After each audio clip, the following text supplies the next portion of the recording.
कुछ दिनों से मीरा बहुत परेशान थी। उसकी शादी के बाद जब जब वो अपने मायके अपने भाई भाभीयों से मिलने के लिए जाती तो सब उसे खूब लाड प्यार करते, उसकी खूब खातिरदारी करते। पर कुछ समय से वो उनके नेचर में चेंज देख रही थी, इसीलिए उसका मन भी बहुत उदास था। क्या हुआ बहू, तुम थोड़ी परेशान दिखाई दे रही हो? मुझसे कहो, मैं भी तो तुम्हारी माँ हूँ। माँ जी, शादी से पहले भैया भाभी मेरे से बहुत प्यार से बात करते थे, मेरी छोटी छोटी जरूरतों का बहुत ख्याल रखते थे, मुझे किसी भी चीज की कमी नहीं होने देते थे। पर शादी के बाद मैं जब भी उनसे मिलने जाती हूँ वो मेरे से ठीक से बात ही नहीं करते और यहाँ तक कि मुझसे मिलने भी नहीं आते, और मुझे उन्होंने बुलाना भी बहुत कम कर दिया है। आखिर ऐसा क्या हुआ है जिस वजह से वो लोग मुझसे बात करने से कतराने लगे हैं? हो सकता है बहू ये तुम्हारे मन का वहम हो। पहले तुम उनके साथ रहती थी ना, तो तुम्हें इस बात का एहसास नहीं होता था। अब तुम उनसे दूर हो, इसलिए तो उन्हें ज्यादा याद करने लगी हो, तभी तुम्हारे मन में ऐसे विचार आ रहे हैं। मुझे नहीं लगता कि ऐसा कुछ उनके मन में होगा। एक काम करो, तुम कुछ दिनों के लिए अपने मायके रहकर आ जाओ, इससे तुम्हारे मन का वहम भी दूर हो जाएगा और तुम्हारा उदास मन भी ठीक हो जाएगा।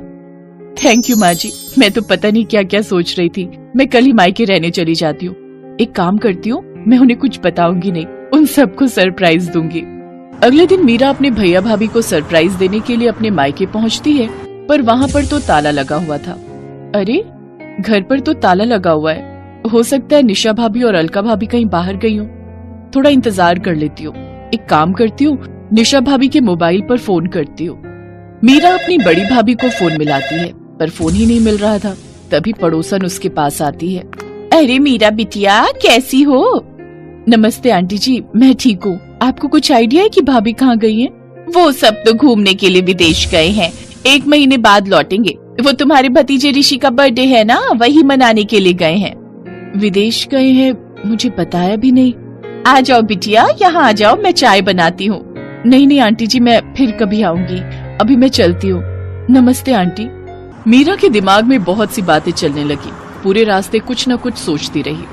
अजय भैया और विजय भैया तो कह रहे थे कि मेरी शादी के लिए उन्होंने कर्ज लिया है, उनके पास शादी के लिए पैसे नहीं है। पहले ही उनका काम अच्छा नहीं चल रहा, बड़ी मुश्किल से मेरी शादी कर रहे हैं, पर विदेश ट्रिप में बर्थडे के लिए फिर उनके पास पैसे, मुझे कुछ समझ नहीं आ रहा। और यहाँ तक कि घूमने जा रहे हैं, वो भी देश से बाहर, विदेश में। मुझे एक बार फोन करके बताया तक नहीं। उलझन भरी बातें मीरा के दिमाग में चलती रहीं। जैसे ही वो वापस ससुराल पहुंची तो उसकी सास और पति दंग रह गए। अरे मीरा, तुम वापस आ गई?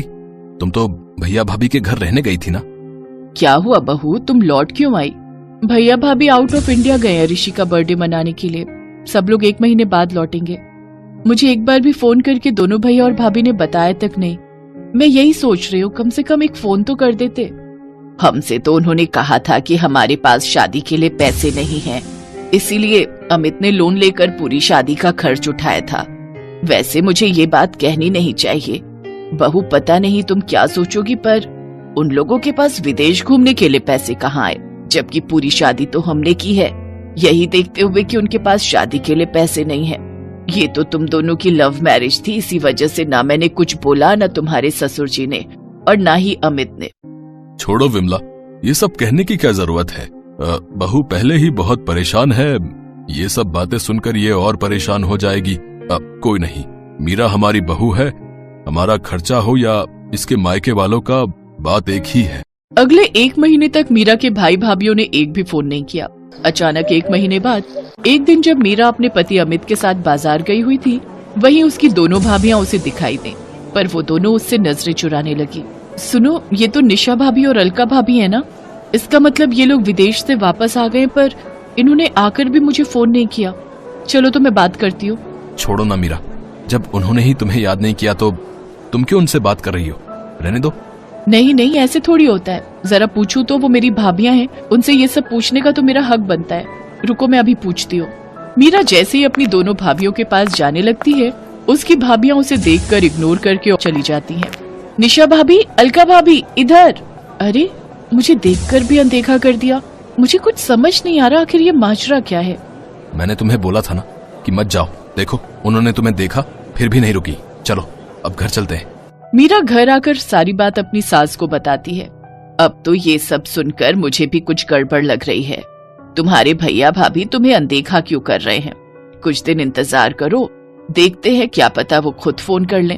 अगले कुछ दिनों तक मीरा ने वेट किया, फिर भी किसी का भी फोन उसके मायके से नहीं आया।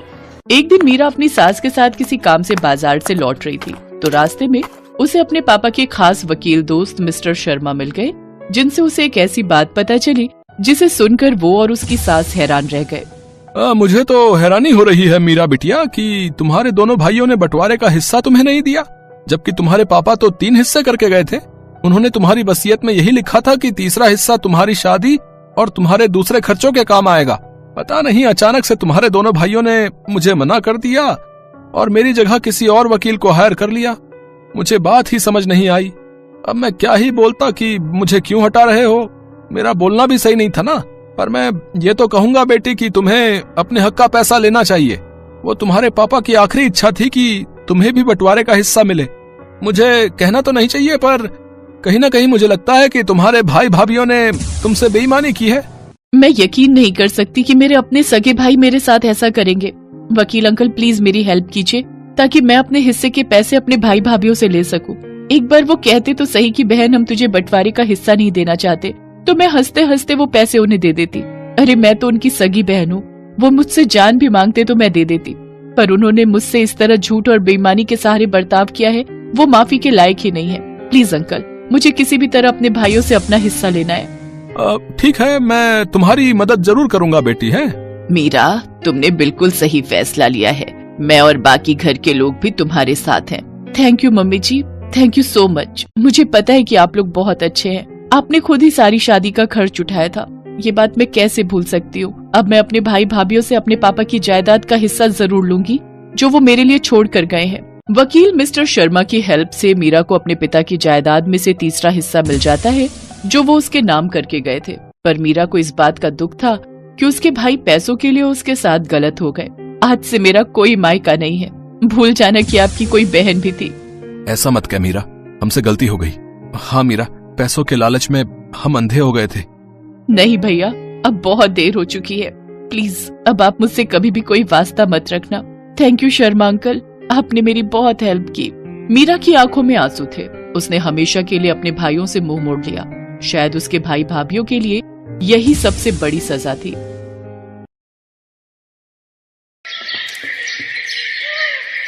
अर्चना और सिमरन 2 सगी बहनें थीं। दोनों बहनें गरीब घर से थीं, इसलिए उनके माता पिता ने अच्छा रिश्ता मिलते ही उनकी शादी 2 सगे भाइयों से एक ही दिन कर दी। शादी के अगले दिन से ही दोनों बहनों ने घर की सारी जिम्मेदारियां संभाल ली। दीदी, मैं बहुत खुश हूँ कि हम दोनों बहनों की शादी एक ही घर में हुई। हम पहले भी साथ रहते थे और अब भी हमेशा साथ रहेंगे। हाँ मेरी छोटी बहन, हम दोनों को कोई अलग नहीं कर सकता। दोनों बहनें सारा काम एक साथ खुशी खुशी करती और एक दूसरे से खूब बातें करती। उन्हें एक साथ हंसता खेलता देख एक रोज उनकी सास कुंती देवी सोचने लगी, ये तो मुझसे बहुत बड़ी गलती हो गई जो 2 बहनों को बहू बनाकर घर ले आई। जब देखो तब खुसुर फुसुर करती रहती हैं। ऐसे ही कुछ महीने बीते। फिर एक रोज सिमरन अपनी बड़ी बहन से, दीदी आज अमन जी की ऑफिस पार्टी है, इसलिए मैं इनके साथ जा रही हूँ, तो आप आज घर का काम अकेले ही संभाल लेना। ठीक है, तुम चिंता मत करो और पार्टी एंजॉय करना। उसके जाने के बाद कुंती देवी ने देखा रसोई में ढेर सारे गंदे बर्तन पड़े हैं। उसके लिए यही सही वक्त था दोनों बहनों में दरार डालने का। वो बड़ी बहू के पास गई और कहने लगी, अरे बड़ी बहू, देख तो सिमरन सारे बर्तन ऐसे ही छोड़कर गई है, अब तुझे ही धोने पड़ेंगे। अब तू कब इन्हें धोएगी, फिर कब खाना बनाएगी और बाकी काम करेगी। वो महारानी तो वहां पार्टी एंजॉय कर रही है, तू बेचारी घर पर बर्तन घिसेगी। अरे वो चाहती तो तुझे भी साथ ले जा सकती थी। माँ जी, वो देवर जी के साथ उनकी ऑफिस पार्टी में गई है, भला वहाँ मेरा क्या काम। हाँ हाँ, चल उसकी तरफदारी करना बंद कर अब और काम पर लग जा। इसी तरह कुंती देवी की बातों को दोनों बहनें एक कान से सुनती और दूसरे से निकालती। ऐसे ही समय बीता। फिर एक रोज अमन की नौकरी चली गई। 3 महीने हो गए, लेकिन कहीं भी अमन को नौकरी नहीं मिली और घर का सारा भार अकेले बड़े बेटे अशोक पर ही आ गया। फिर एक दिन सिमरन अर्चना के पास आई और कहने लगी, दीदी मेरा शैम्पू खत्म हो गया है, क्या मुझे कुछ पैसे मिल सकते हैं शैम्पू लाने के लिए। सिमरन, तुम मेरे शैम्पू से बाल धो लो, मेरे पास अब पैसे बचते ही कहाँ हैं, सारा पैसा तो घर खर्च में लग जाता है। मेरा तो खुद नारियल तेल खत्म हो गया है, इसलिए मैं सरसों का तेल ही डाल लेती हूँ। सिमरन उदास होकर वहां से चली जाती है। फिर कुंती देवी अर्चना से कहती हैं, मेरा बड़ा बेटा बेचारा अकेला पिस रहा है और इस महारानी को शैम्पू चाहिए। इतना ही शौक है तो कुछ काम धाम क्यों नहीं कर लेती। एक की कमाई से घर का गुजारा नहीं चल रहा था, जिस वजह से घर में परेशानी बढ़ती जा रही थी और अपनी सास की बातें अब अर्चना को भी सही लगने लगी थी। उसका पति घर चलाता था, इसलिए अर्चना भी अब घर के कामों से काम चोरी करने लगी। फिर एक रोज, दीदी चाय पत्ती तो खत्म हो गई है, चाय कैसे बनाऊं? तो अब क्या तेरे पति के पास इतनी भी सेविंग नहीं है कि 100 रुपए खर्च कर सके? अरे कब तक हम यूं ही दूसरों का बोझा ढोते रहेंगे? आगे हमारा भी परिवार बढ़ेगा, हमें भी तो अपने भविष्य के बारे में सोचना है, कुछ बचत करनी है। अपनी बहन के मुंह से ये बातें सुनकर सिमरन के दिल को गहरी चोट पहुंची और वो रोते हुए अपने कमरे में चली गई और अपने पति को सारी बातें बताई। भाभी भी तो सही कह रही है सिमरन, आखिर वो कब तक हमें मुफ्त की रोटियां खिलाती रहेंगी? अब हमें भी कुछ काम ढूंढना होगा, लेकिन कहीं नौकरी मिल भी तो नहीं रही। हम करें तो क्या करें? मेरे पास एक आइडिया है, हम दोनों पढ़े लिखे हैं तो क्यों ना हम बच्चों को ट्यूशन पढ़ाने का काम करें। वैसे भी यहाँ आसपास कोई ट्यूशन देने वाला नहीं है। ये तो बहुत ही अच्छा विचार है। फिर दोनों पति पत्नी ने बच्चों को ट्यूशन पढ़ाना शुरू कर दिया, जिससे उन्हें काफी अच्छी आमदनी होने लगी। फिर अपनी पहली कमाई सिमरन ने अर्चना को देते हुए कहा, दीदी ये लो हमारी पहली कमाई, अब इससे घर का राशन पानी ले आते हैं। आप मुझसे नाराज होती हो तो कुछ अच्छा नहीं लगता दीदी। क्या हम दोनों बहनें पहले की तरह एक साथ नहीं रह सकती? देवरानी जेठानी बनकर नहीं, बल्कि बहन बनकर। मैंने तुझे कब अपनी देवरानी समझा मेरी बहन? माना कि हम दोनों की ससुराल एक है, लेकिन हम हमेशा बहने ही रहेंगे। अगर मैं तुम्हारे साथ गलत व्यवहार नहीं करती सिमरन, तो तुम कैसे अपने अंदर छुपे हुनर को पहचान पाती? ये सब मैंने इसलिए किया ताकि तुम किसी पर आश्रित ना रहो। अपने व्यवहार के लिए मैं तुमसे माफी चाहती हूँ। मेरी प्यारी बहना, मैं आज भी तुझे उतना ही प्यार करती हूँ जितना पहले करती थी। देखा माँ, 2 बहनों का एक ससुराल होने का फायदा। ये सुनकर सभी खिलखिलाकर हंस पड़े।